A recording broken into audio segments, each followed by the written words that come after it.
my name is Izana Biha.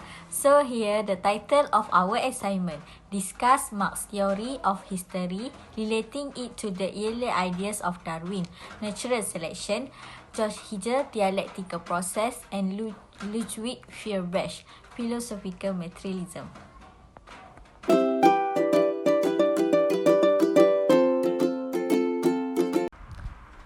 Here the introduction of Karl Marx. Karl Marx is the leader of Marxian socialism. Dismissed that approach.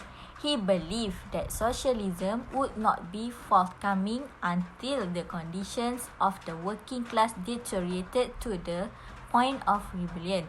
Also, capitalism had internal contradictions that would ensure its eventual demise.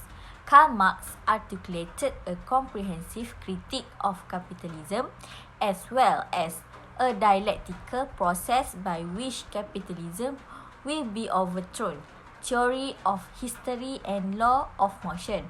Meanwhile, he moderates socialism groups such as utopian and Christian socialism claim to represent everybody's interest, employer and working class. They did not think the violence revolution should be used to change the capitalist system. They also wished to modify classical liberalism, not overturn the system that supported it. Biographical detail about Karl Marx. Karl Marx, born in Prussia and the son of the successful Jewish lawyer. He studied law, history, and philosophy in universities of Bonn, Berlin, and Jena. The university positions were close to Marx because of his radicalism. He exiled to London in 1849 and spent remainder of his life there. He then turned into journalism, was exiled from Germany and went to Paris where he studied French socialism and English political economy. Karl Marx met his collaborator and financial supporter Friedrich Engels in Paris, and together they wrote the Manifesto of the Communist Party 1848. Okay, continue the previous slide.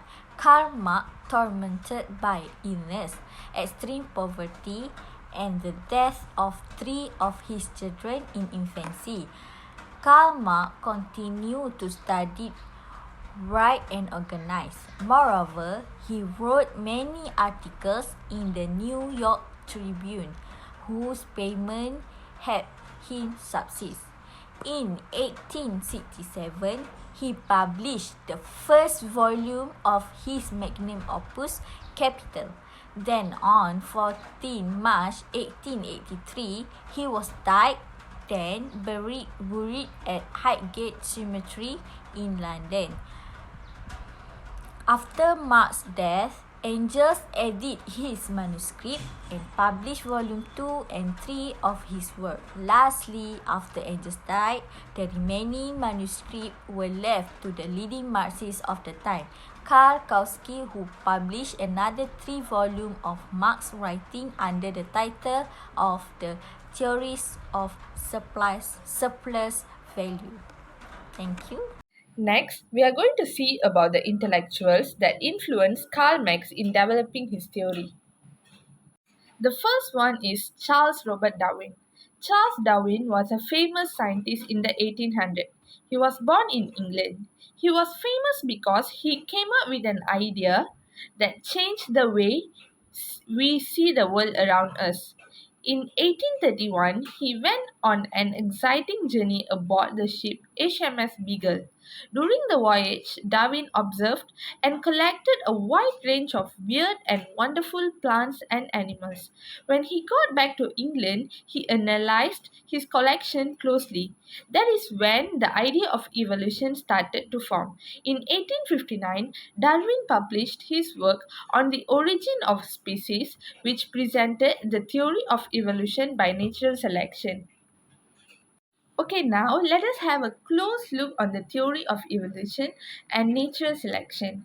In the book On the Origin of Species, it is said that every group of organisms descended from a common ancestor and that all groups of organisms, including animals, plants, and microorganisms, ultimately go back to a single origin of life on Earth. If we look at the pictures down here, for example, Darwin suggested that humans share a common ancestor with modern apes. According to Darwin, species undergo gradual changes over time through a process called natural selection. Natural selection is the mechanism through which certain traits become more or less common in a population based on their impact on organism ability to survive and reproduce in its environment. To understand more about the statement, let us look at the picture. There's a population of mice and birds. Because of genetic variation, some mice are black and some are tan.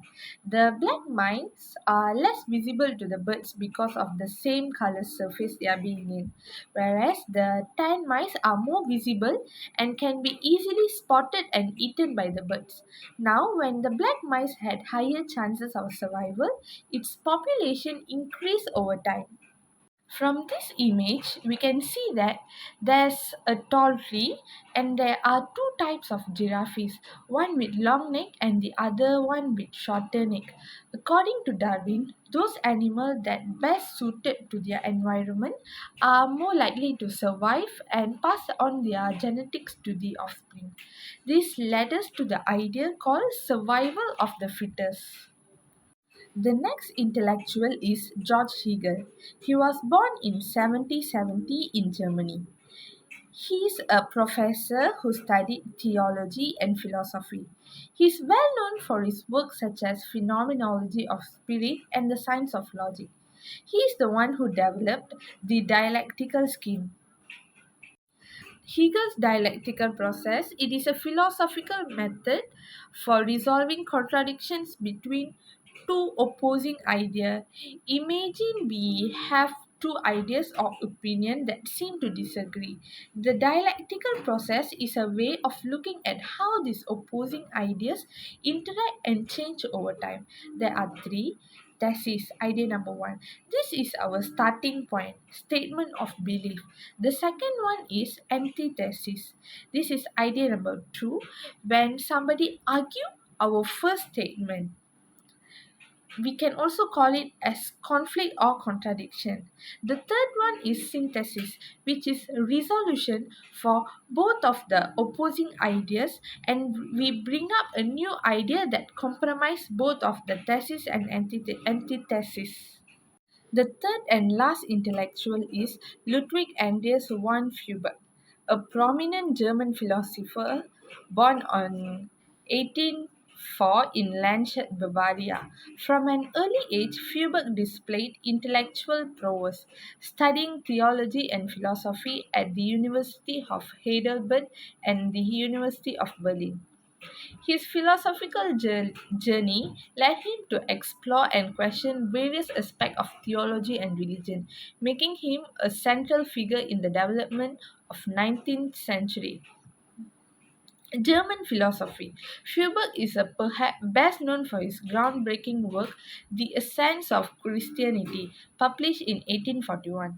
In this influential piece, he challenged traditional religious belief, arguing that God was a projection of human ideals and aspirations. He emphasizes the importance of understanding human nature and the material world rather than relying on divine explanation. Philosophical materialism of Feuerbach. Materialism in this context means focusing on the stuff we can see and touch, the material world. Ludwig believed that instead of looking to supernatural or divine explanation for things, we should pay attention to the real, tangible world around us. So, when it comes to the question like the meaning of life or the existence of God, Ludwig's materialism say, let's look at human and their experience. He taught that that people created the idea of God to reflect their own ideals and desires, turning abstract concept into something more concrete. Next, we are going to see the influence of Darwin, Hegel, and Feuerbach on Karl Marx's idea in developing his theory of history. Charles Darwin's theory of the evolution, particularly the concept of natural selection, had a significant influence on Karl Marx and his development of the theory of historical materialism. While Darwin's work focused on the biological realm, Marx extended similar principles to the social and historical context. Marx believed that the existing economic structures, like biological organisms, were shaped by past changes. Georg Hegel's philosophical idea significantly influenced Karl Marx in the development of his theory of history. Marx critiqued some aspect of Hegel's philosophy, particularly its idealism, drew upon Hegel's dialectics to create his own historical materialism. Hegel's influence. Hegel introduced the dialectical method, which involved the interplay of opposing forces, thesis and antithesis, resulting in a synthesis. Marx's application. Marx adopted this method but shifted its form from ideas to material condition. Instead of seeing ideas evolving, Marx believed that historical development is driven by the contradictions in material conditions, particularly in the economic structure of the society. The last one is Ludwig Feuerbach's theory. Ludwig Feuerbach's ideas significantly influenced Karl Marx in the development of his theory of history, particularly in the context of historical materialism. As we know, Feuerbach is a German philosopher, was known for his critique of religion and his emphasis on human material condition. Marx, who started as a follower of Feuerbach, built upon a modified his mentor's idea to form a basis of his own theories. Feuerbach was a proponent of materialism, asserting that material conditions, rather than abstract ideas or spiritual belief, shape human existence. Marx embraced this materialist perspective and expanded it to his theory of historical materialism. According to Marx, the driving force behind historical development is the material and economic condition of society. Next, we will move on to Marx's theory of history. Marx's theory of history influenced by Hegel, theory of evolution and nature, Darwin, dialect process, and Feuerbach, materialism. In every historical era, FOP, force of production, produced a set of ROP, relation of production, that support them. However, FOP and ROP are contradictory. This is because conflicts revolutionize the system so that new ROP permits the higher development of FOP, the mechanism for overthrowing old societies in the class struggle. Class struggle means a conflict between different social classes, especially in Marx ideology, the conflicts of interest between the workers and the ruling class in the capitalist society. Next, we will moving on to the relations of production ROP and force of production FOP. According to Marx, the force of production FOP established a set of relation of production ROP that sustain them in every historical age. This is meaning the FOP produced the ROP. History, according to Marx, is a process in which the static ROP eventually clashes with the dynamic FOP. ROP, this is meaning that the ROP and FOP having a relationship between them. Then, conflict transformed the system allowing from the greater growth of the FOP through new ROP. The superstructure enhanced the static ROP like for example, the social institution, political structure, and governing machinery of a society. It represents the interest of the ruling class. The elite's dominance is defended by superstructure, which justified how the base a function like FOP and ROP. So we can say that FOP produced the ROP from the mode of production. As we know, the force of production FOP and relation of production ROP are contradict. From this slide, we can see that the combination of force of production consists of technology, capital, and labor skill level. On the other side, relation of production consists the combinations are rules, social relation among people, and property relation. Force of production is dynamic and change through time, while relation of production is static and maintained by superstructure. After that, let's see the differences between ROP and superstructure. Basically, the ROP were reinforced by superstructure. For example, for superstructure, it consists like art, philosophy, religion, literature, music, politic thoughts, and many more. All of these elements of the superstructure maintain the status quo. Status quo is the state of affairs that exists at a particular time, especially in contrast to a different possible state of affairs. So, moving to the next stage, six stages of society development. Karl Marx has saw society evolving through six stages. Those are first one will be primitive communism, second is slavery, third is feudalism, fourth capitalism, fifth socialism, and the last one, sixth, will be the communism.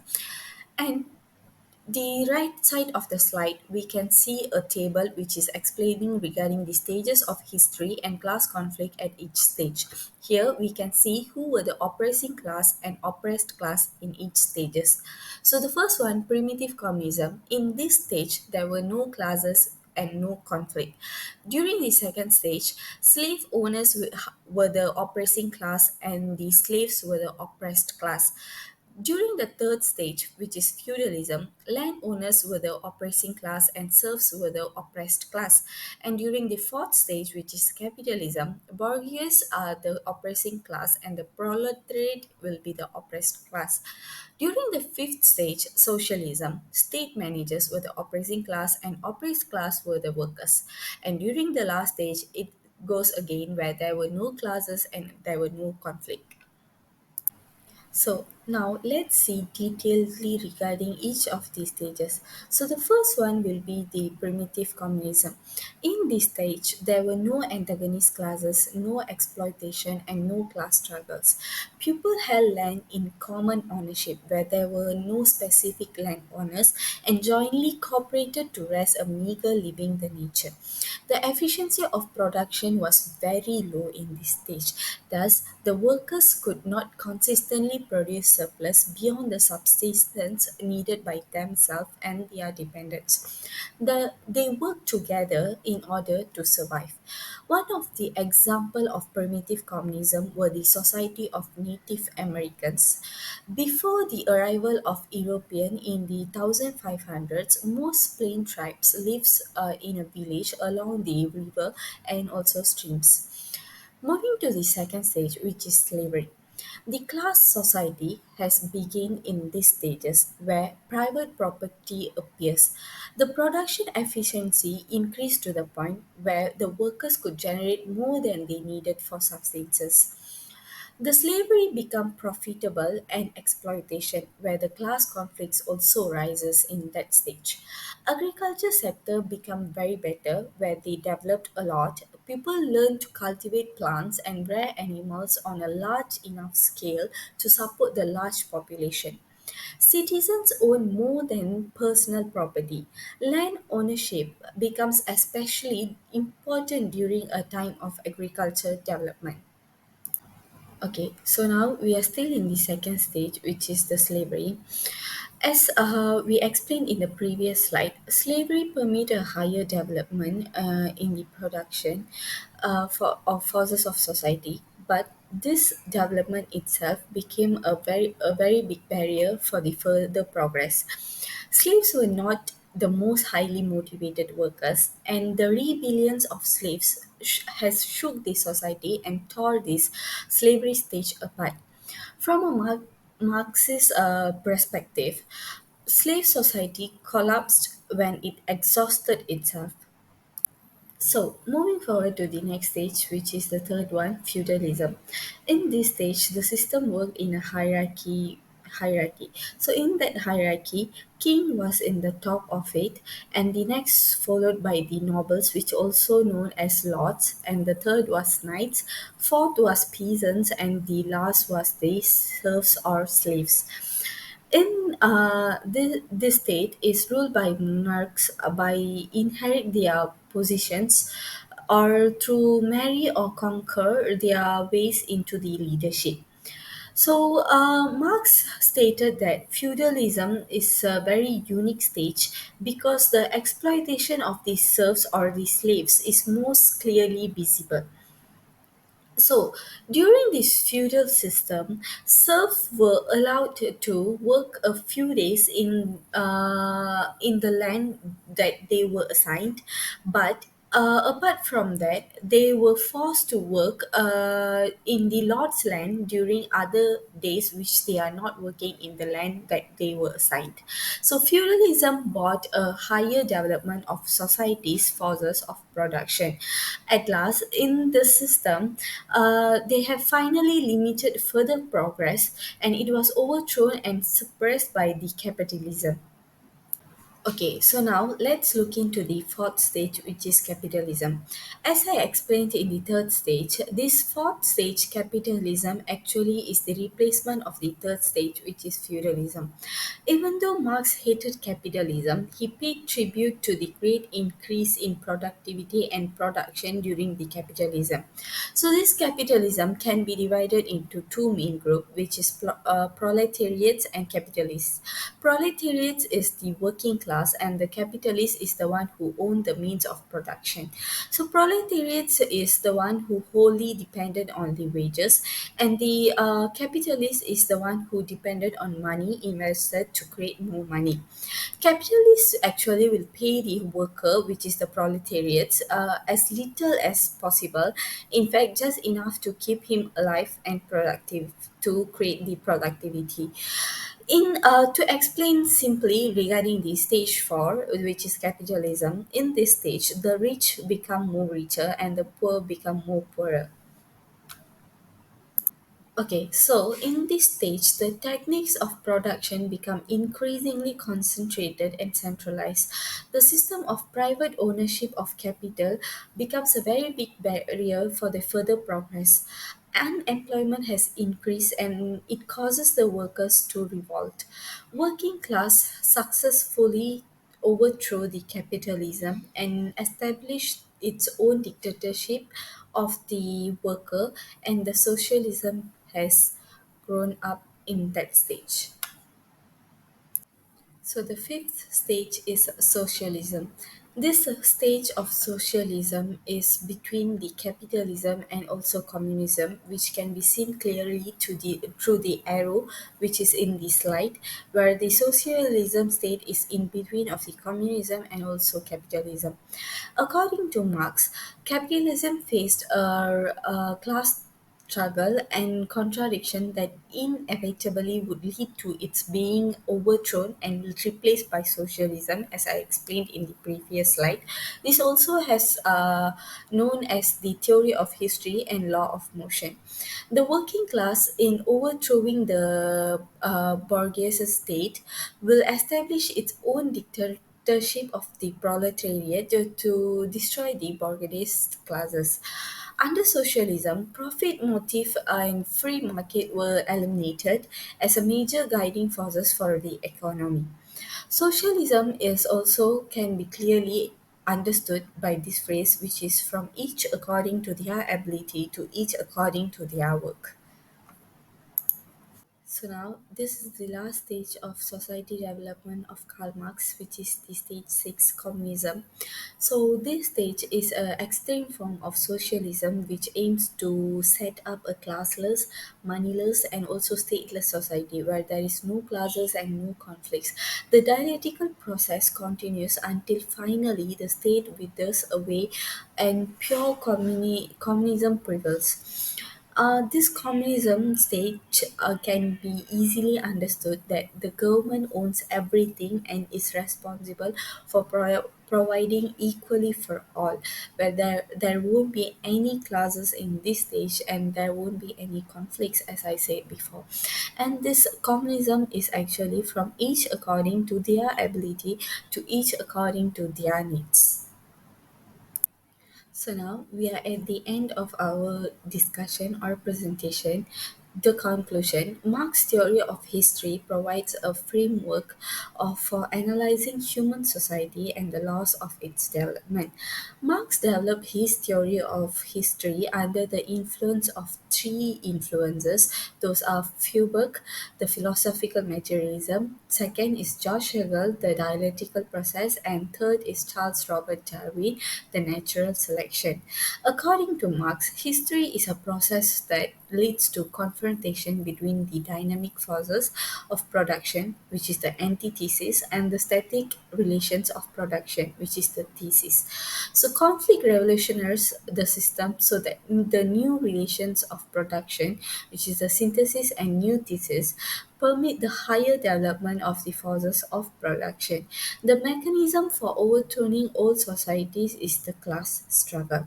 And the last one is the stages of society development. As we discussed, is there are six stages.